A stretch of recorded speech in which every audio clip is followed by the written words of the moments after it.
Selamat sore, salam sejahtera buat kita semua. Perkenalkan, nama saya Farida Romolina Purba dengan NIM 501222301 dengan mata kuliah Studi Komparatif Pendidikan Dasar di berbagai negara dengan kode NPDL 5301. Kali ini saya akan diskusi sesi 8, yaitu sistem pendidikan di negara ASEAN dan Asia Pasifik.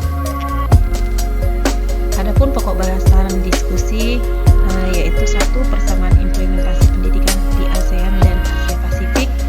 Kedua, poin penting dari artikel pengayaan sesi 8 yang sudah saya baca. Ketiga, kaitan video YouTube sesi 8 dengan modul 6 yang sudah saya saksikan. Persamaan implementasi pendidikan di ASEAN dan Asia Pasifik, yaitu kurikulum berbasis kompetensi. Banyaknya negara ASEAN, Singapura, Malaysia, Thailand, dan Asia Pasifik atau Australia, Jepang memakai pendekatan kompetensi atau mirip dengan kurikulum merdeka. Yang kedua, penekanan pada literasi dan numerasi, yaitu hampir semua negara menetapkan prioritas numerasi dan literasi dasar sebagai fokus tahun awal jenjang pendidikan dasar serupa. Umumnya 6 tahun pendidikan dasar dilanjutkan pendidikan menengah. Selanjutnya penguatan karakter value education, yaitu Jepang, Singapura, dan Indonesia sama-sama menekankan disiplin, etika, dan nilai-nilai moral. Kelima, penerapan teknologi pendidikan, yaitu pemanfaatan TIK atau LMS Digital Tools mulai terasa di sekolah Indonesia, mirip tren negara Asia Pasifik. Selanjutnya, manajemen sekolah berbasis pemerintah plus otonomi sekolah, yaitu banyaknya negara memberi ruang pengelolaan sekolah yang lebih mandiri, mirip dengan Indonesia melalui manajemen berbasis sekolah atau MBS. Adapun kelemahan atau gap yang terasa di lapangan, yaitu implementasi teknologi belum merata. Kedua, rasio guru siswa masih tinggi dibanding dengan negara maju di Asia Pasifik. Ketiga, pengawasan mutu belum seketat Singapura atau Jepang. Selanjutnya, saya akan menjelaskan poin penting dari artikel pengayaan 8, yaitu ada variasi struktur pendidikan dasar, yaitu di ASEAN umumnya 6 tahun, Jepang 6 tahun, Australia 7 tahun, tergantung negara bagian. Lalu kedua, kebijakan pemerataan mutu. Banyaknya negara menggunakan national standard dan regular assessment yang ketat. Selanjutnya, profesionalisme guru, yaitu negara maju atau Jepang, Australia, Korea Selatan mewajibkan pengembangan profesi berkelanjutan atau CPD yang terstruktur. Selanjutnya ada pendanaan pendidikan, yaitu negara seperti Singapura dan Korea memiliki pendanaan tinggi per siswa, berdampak pada kualitas dan fasilitas. Selanjutnya, peran keluarga dan komunitas.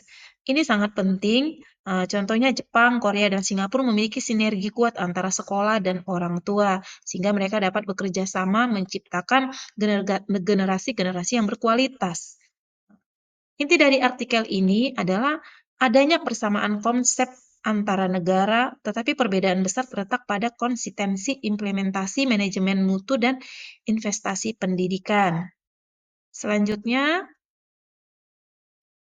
kaitan video YouTube sesi 8 dengan modul 6, yaitu adanya hubungan video dengan modul 6, yaitu 1.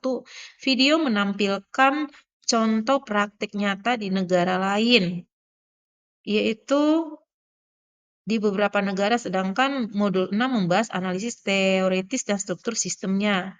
Lalu kedua, modul 6, seperti tadi yang saya katakan, modul 6 membahas teori sistem pendidikan dasar. Keduanya menegaskan bahwa setiap negara menyesuaikan sistem pendidikan dengan konteks sosial budaya. Kualitas guru dan kurikulum adalah faktor utama keberhasilan. Manajemen sekolah dan pendanaan sangat menentukan kualitas layanan pendidikan. Selanjutnya, adanya fokus pada kualitas guru, kurikulum, dan manajemen sekolah yang tadi sudah saya jelaskan. Dan selanjutnya 5, model praktik baik budaya disiplin di Jepang dan pembelajaran berbasis eksperimen di Korea dan Singapura. Hal ini menguatkan teori modul tentang batch partisip internasional.